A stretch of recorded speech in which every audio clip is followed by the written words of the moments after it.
Universitas Muhammadiyah Semarang ini kan bagian dari warga Semarang, warga Jawa Tengah, yang sudah tentu harus ikut ambil bagian pada setiap proses-proses pembangunan di Jawa Tengah, terkhusus pada masa COVID adalah penanggulangan COVID-19, sehingga keberadaan Unimus itu bisa memberikan kontribusi bagi pembangunan di Jawa Tengah.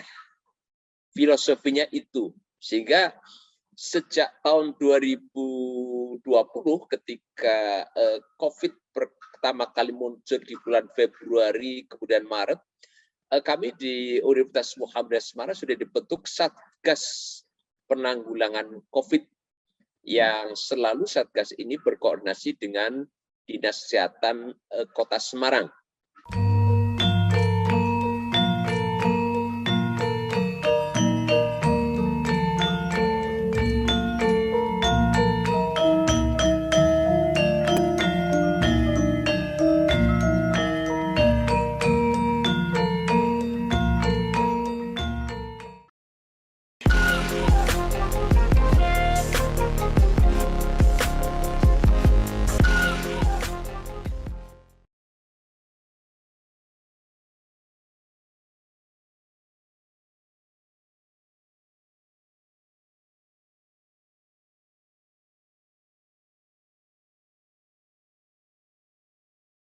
Assalamualaikum warahmatullahi wabarakatuh. Waalaikumsalam warahmatullahi wabarakatuh. Bersama saya Bambang Sadono di dalam channel Inspirasi Jawa Tengah. Mudah-mudahan channel ini selalu bisa memberi inspirasi, memberi motivasi, edukasi, informasi, dan syukur membantu mencari solusi. Kami sudah mempersiapkan beberapa video untuk ikut Mangayu Bagjo, untuk ikut merayakan, memaknai hari jadi Provinsi Jawa Tengah yang ke-71. Tanggal 15 Agustus merupakan hari jadi Provinsi Jawa Tengah.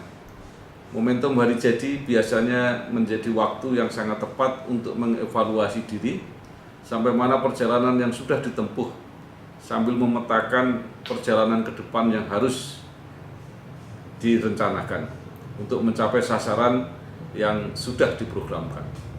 Kanal Inspirasi Jawa Tengah akan mewawancarai banyak tokoh untuk membantu warga Jawa Tengah memaknai kehadiran pemerintah provinsi selama ini dengan capaian-capaian apa saja yang sudah diraih dan target-target apa saja yang masih harus diusahakan.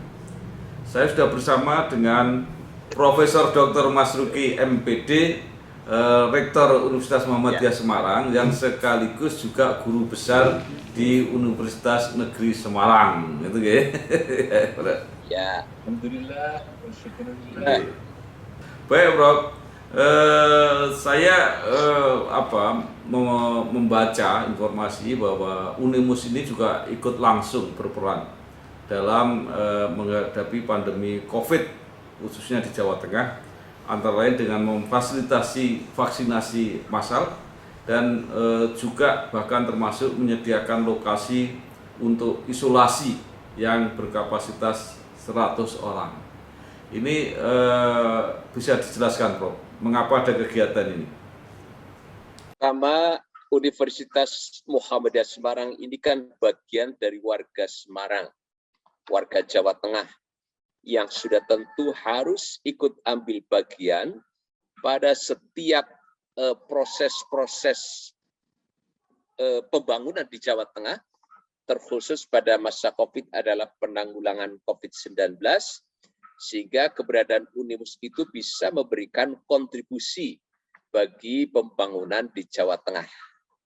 Filosofinya itu, sehingga sejak tahun 2020 ketika COVID pertama kali muncul di bulan Februari, kemudian Maret, kami di Universitas Muhammadiyah Semarang sudah dibentuk Satgas Penanggulangan COVID, yang selalu Satgas ini berkoordinasi dengan Dinas Kesehatan Kota Semarang. Waktu itu bentuknya adalah edukasi kepada masyarakat. Bagaimana secara disiplin menggalakkan protokol kesehatan, memakai masker, mencuci tangan, menjaga jarak, ya. Lalu juga kita membagikan hand sanitizer, membagikan sampai 5.000 masker kepada masyarakat. Itu di awal-awal. Ya, kemudian pada tahun 2021 sejak bulan Juni itu ketika pemerintah Kota Semarang mendeklar tentang PPKM darurat, maka kami pun Unimus mengambil bagian. Pertama, rumah isolasi yang terletak di Wonolopo Mijen, yang merupakan adalah Laboratorium Kesehatan Masyarakat Universitas Muhammadiyah Semarang, yang jumlahnya tadi sudah disebutkan 100 bed. Sudah tentu ini dikoordinasikan dengan Dinas Kesehatan Kota Semarang. Lalu pada tanggal 13 Juli itu dilaksanakan selama 3 hari, 13, 14, 15, itu vaksinasi untuk masyarakat secara luas, bahkan lintas agama. Dan selama 3 hari itu alhamdulillah vaksin yang disuntikkan itu sebanyak 3.617. Dan Pak Wali Kota hadir, Pak Gubernur juga di hari kedua ikut meninjau. Pelaksananya alhamdulillah lancar, tidak ada kerumunan. Gitu Pak Bambang.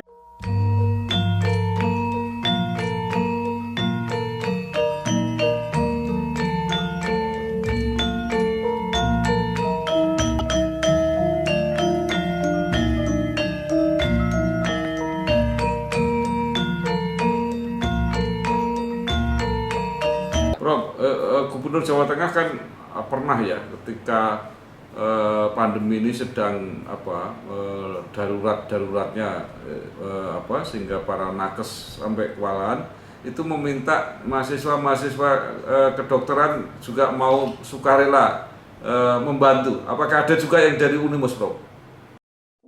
Ya, kami juga membantu kegiatan, baik kegiatan vaksinasi yang ada di Gubernuran, kemudian di Marina, ya, yang kami terjunkan tidak hanya dokter, tetapi juga koas, artinya mereka mahasiswa kedokteran yang sedang mengambil profesi kedokteran, lalu juga tenaga analis kesehatan, lalu tenaga keperawatan, termasuk juga dosen-dosen dari ilmu gizi. Karena sesungguhnya penanganan vaksinasi itu adalah sebuah penanganan yang cukup komprehensif. Tidak hanya menyuntikkan vaksin, tetapi ada observasi terlebih dahulu terhadap kondisi bagi orang yang akan divaksin, memenuhi syarat atau tidak. Ya, kalau tidak ya jangan divaksin, itu berbahaya. Lalu pasca vaksinasi adalah penanganan KIPI, ya. KIPI itu adalah ikutan setelah dilakukan vaksinasi. Apakah ada keluhan-keluhan tertentu atau tidak. Yang ini semuanya tidak hanya ditangani oleh para dokter, tapi juga para ahli kesehatan yang lain. Ada analis kesehatan, ada keperawatan, ada ahli gizi, dan sebagainya.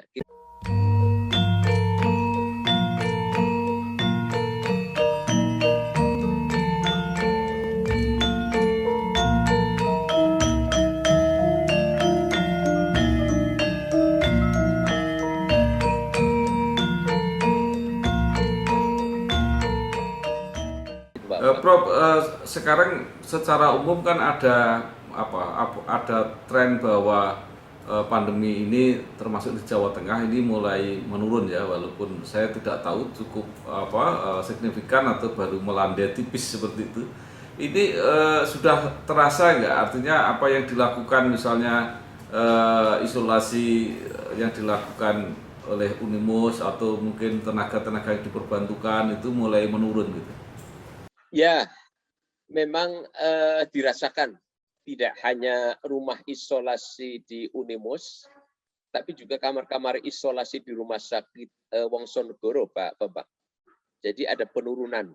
Ini tren di bulan-bulan Agustus ya, sehingga di rumah isolasi Unimus yang tadinya full ya, hilir mudik keluar masuk ya, full selamanya full. Sekarang itu hanya 13 orang ya.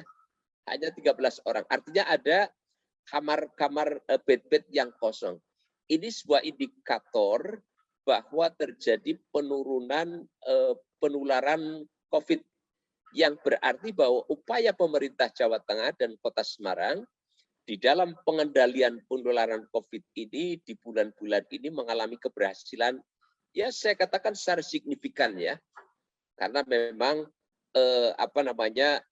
indikatornya adalah ruang-ruang isolasi yang mulai kosong ya. Kita berharap terus untuk kosong terus ya, tidak usah lagi ada kenaikan lagi gitu.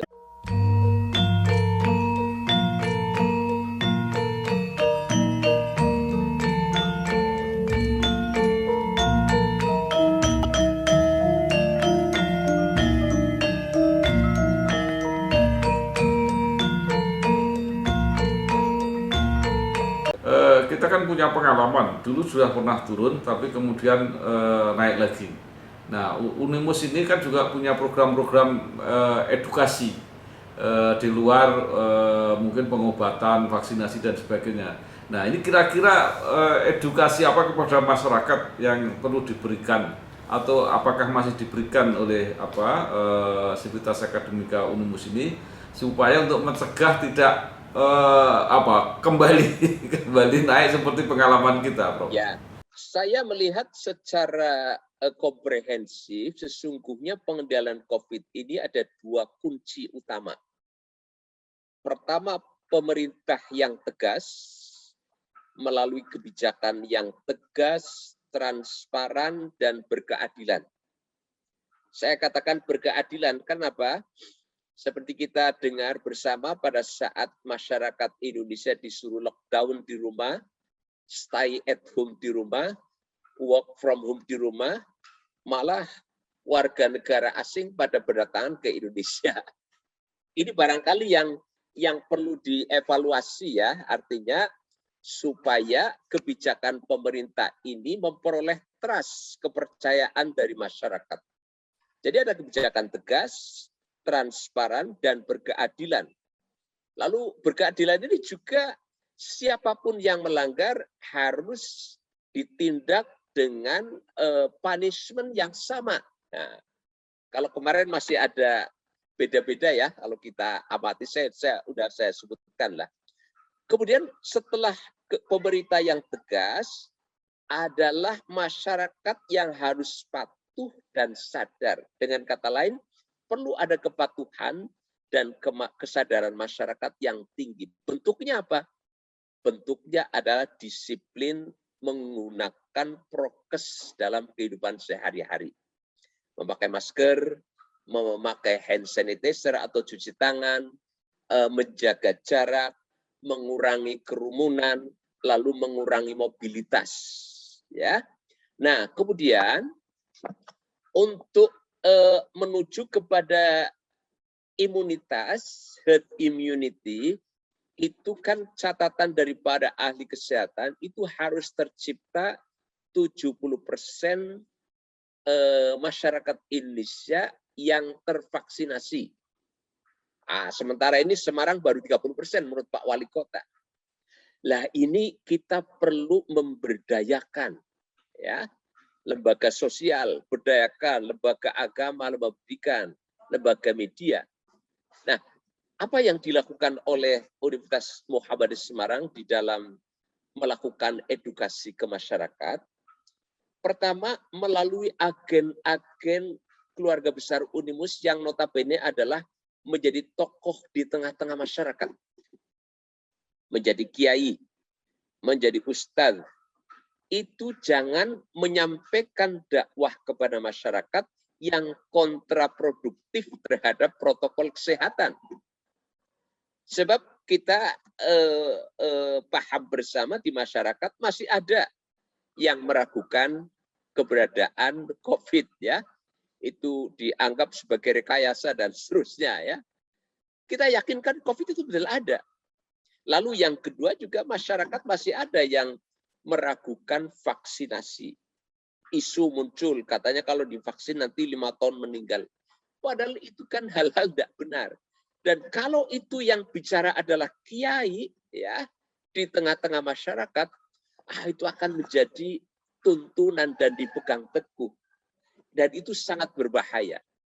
Oleh karena itu, inilah yang kami lakukan, edukasi kepada masyarakat, 1 prokes, dan 2 vaksinasi. Saya katakan kepada seluruh teman-teman di Unimus, jadilah di tengah-tengah masyarakat menjadi teladan di dalam disiplin prokes, lalu di dalam pelaksanaan vaksinasi.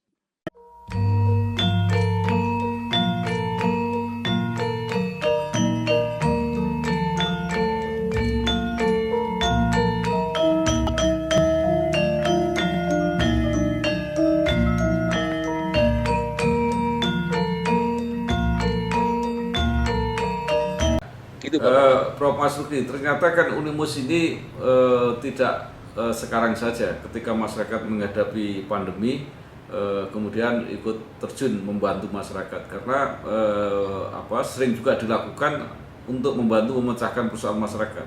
Nah, antara lain misalnya pernah memfasilitasi dialog, ya.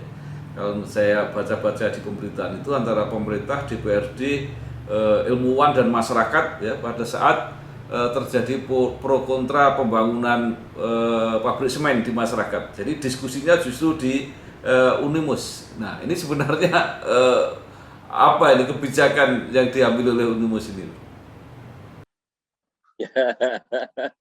Ya, saya awal tadi kita sampaikan bahwa Unimus ini harus memberikan manfaat bagi masyarakat.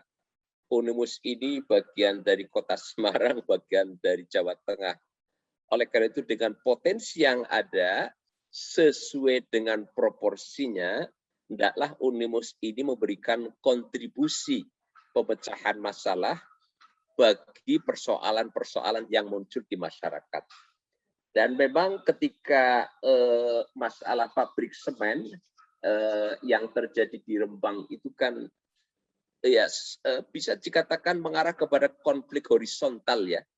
Saya ingat waktu itu ada yang keras itu 2 kelompok yang berhadapan, Bapak-Bapak. Ada yang namanya Aliansi Warga Rembang Peduli Pegunungan Kendeng. Itu yang kontra, ya. Tapi ada juga yang namanya kelompok Semut Abang. Semut Abang itu singkatan Serikat Masyarakat untuk Transparansi Pembangunan. Ya, kedua kelompok ini argumentasinya sama-sama rasional, sama-sama kuat. Ya, kalau dari Aliansi Warga Peduli Pegunungan Kendeng itu mengatakan kalau ada pabrik semen maka akan menghancurkan ekosistem yang ada di cekungan air tanah Watu Putih Rembang. Karena di sana ada 109 mata air, ada 49 goa, ada 4 sungai bawah tanah, yang itu sangat dibutuhkan ekosistem, harmonisasi ekosistemnya bagi kelangsungan hidup masyarakat. Ya. Itu alasan dari Aliansi Warga Peduli Pegunungan Kendeng. Tetapi kuat juga argumentasi dari kelompok Semut Abang, ya. Serikat Masyarakat untuk Transparansi Pembangunan. Bahwa di sana banyak pemuda-pemuda nganggur, warga masyarakat miskin yang butuh pekerjaan. Sehingga harapannya dengan adanya pabrik semen, itu akan memberikan lahan pekerjaan dan meningkatkan kemakmuran masyarakat setempat, termasuk adalah menaikkan APBD Kabupaten Rembang. Nah, sudah tentu Unimus hadir bukan dalam konteks pro ke salah satu aliansi, ya, baik ke Aliansi Warga Peduli Pegunungan Kendeng maupun peduli Semut Ireng, Semut Abang, Semut Abang, Serikat Masyarakat untuk Transparansi Pembangunan.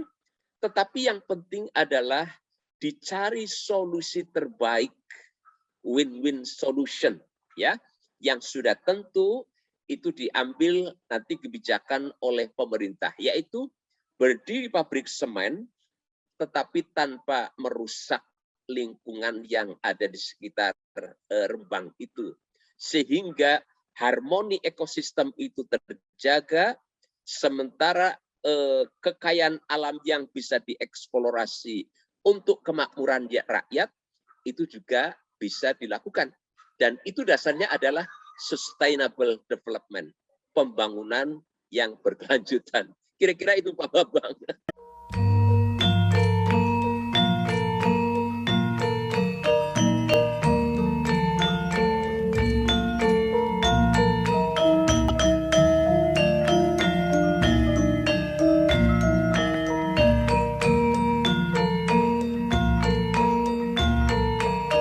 Ini kan kelihatan Unimus ini dekat dengan masyarakat, tetapi juga dekat dengan pemerintah, sehingga bisa membantu mencari solusi. Itu juga terlihat, misalnya Pak Gubernur Ganjar Pranowo kan ya beberapa kali ke Unimus, bahkan pernah memberi kuliah umum. Ini apa yang melatar belakangi konsep kerjasama antara Unimus dengan pemerintah ini, Prof? Ya, bahwa pembangunan masyarakat, pembangunan bangsa itu kan membutuhkan sinergi. Sinergi keterpaduan antara pemerintah, antara pendidikan tinggi, termasuk juga agen-agen sosial yang lain, agar terpadu.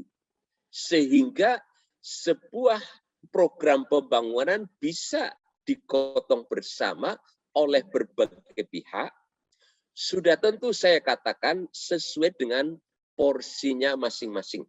Ya, pendidikan tinggi sudah tentu riset, penelitian, kemudian pemikiran, mungkin juga dalam bentuk karya-karya nyata yang menyentuh dalam kehidupan masyarakat.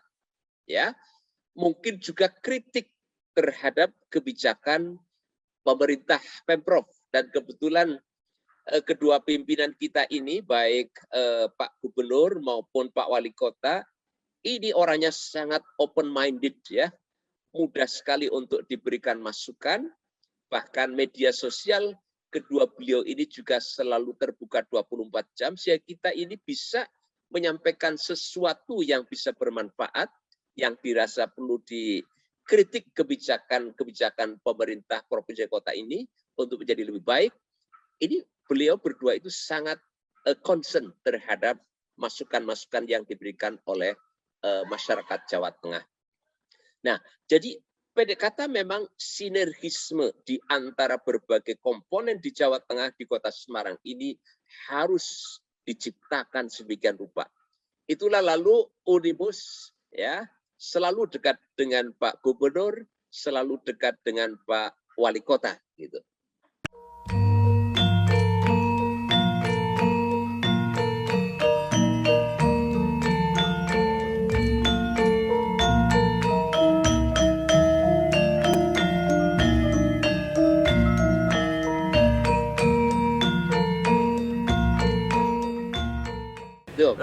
Baik Prof, ini kan masyarakat sedang di dalam kondisi yang sulit menjalani pandemi, tetapi kan harapannya pandemi ini akan berakhir dan kemudian ada persiapan baru untuk menyongsong proses pemulihan ekonomi dan sebagainya.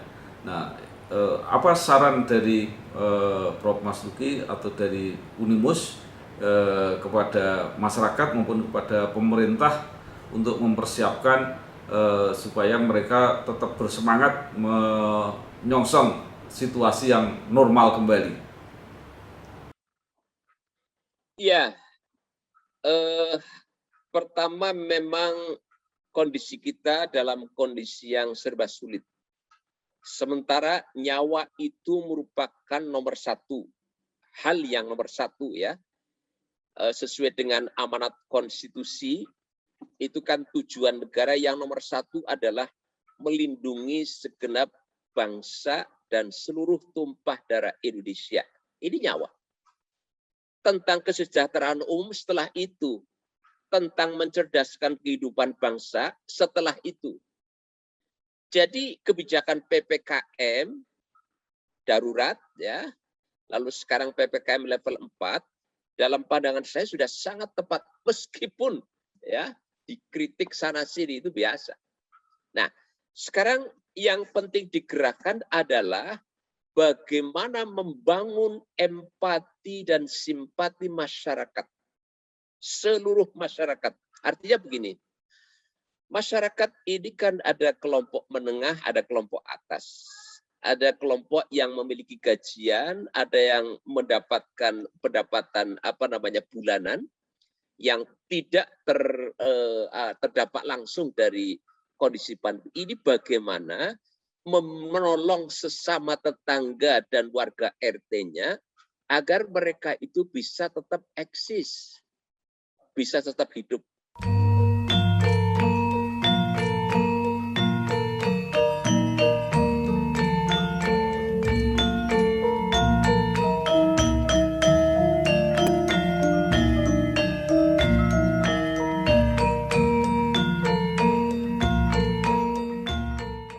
Ciptakan suasana saling menolong.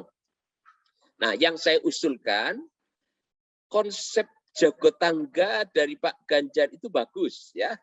Cuman ini belum terlaksana secara maksimal, ya. Bahkan kalau boleh saya katakan belum jalan, ya, belum jalan. Nah, coba diformalkan saja. Kita ini kan ada lurah, ada RW, ada RT. RT RW itu dikoordinasikan karena RT RW itu merupakan kelompok kepanjangan tangan dari pemerintah yang punya power di masyarakat untuk didata masyarakat yang mampu untuk dimintai sumbangan itu berapa orang. Mungkin juga mampu dan sangat mampu itu nanti diklasifikasikan lagi dan itu nanti bisa membantu teman-teman satu RT-nya yang memang betul-betul kehilangan pendapatan akibat PPKM ini. Kalau ini diciptakan secara terstruktur oleh pemerintah secara bertingkat, insya Allah ini bisa mengobati derita dari kaum masyarakat yang pekerja harian itu, Pak Bang. Ini menurut saya yang belum jalan. RT belum ada gerakan, RW juga belum ada gerakan. Jadi kalau bantuan langsung tunai dari pemerintah itu oke. Tetapi itu kan sifatnya seperti sinterklas saja itu, ya, membagi-bagikan. Lah orang-orang yang mampu itu diberdayakan dan nanti bekerja sama dengan para kiai, para ustadz, para pastor. Konsep sedekah itu digebiarkan. Sedekah itu akan membawa orang berkah. Sedekah itu akan bisa menolak bala, infak itu akan menjadi investasi akhirat kita. Ini nanti menggunakan kerangka berpikir agama.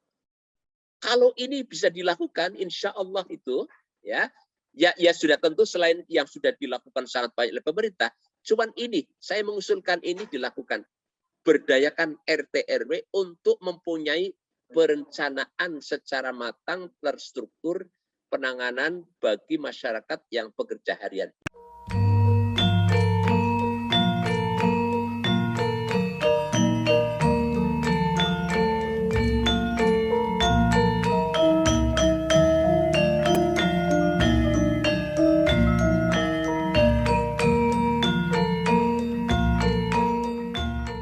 Ya, Pemprov terakhir mungkin dalam rangka hari ulang tahun hari jadi Jawa Tengah yang ke-71 ini, mungkin Prof. Mas Luki ada beberapa catatan atau saran. Ya, pertama sudah tentu kami mengucapkan selamat hari jadi Jawa Tengah yang ke-71 dan Pak Gubernur yang luar biasa terjun di tengah-tengah masyarakat, ya, dari satu komunitas ke komunitas lain sehingga tahu persis kondisi masyarakat. Ini sebuah hal yang sangat bagus dan tindak lanjutilah dengan pemberdayaan masyarakat secara maksimal. Ya, saya sendiri berdoa mudah-mudahan masyarakat Jawa Tengah bisa melewati masa-masa sulit akibat pandemi COVID-19 ini. Bagi saudara-saudara kita pekerja harian segera bangkit, Dan bagi saudara-saudara kita yang kebetulan ada kelonggaran rezeki, mari kita tolong tetangga di kanan, kiri, depan, belakang. Ya, sehingga demikian insya Allah masyarakat Jawa Tengah akan tetap selamat, akan bisa melewati masa-masa sulit pandemi COVID-19 ini. Semoga Allah SWT akan memberkahi masyarakat Jawa Tengah ini.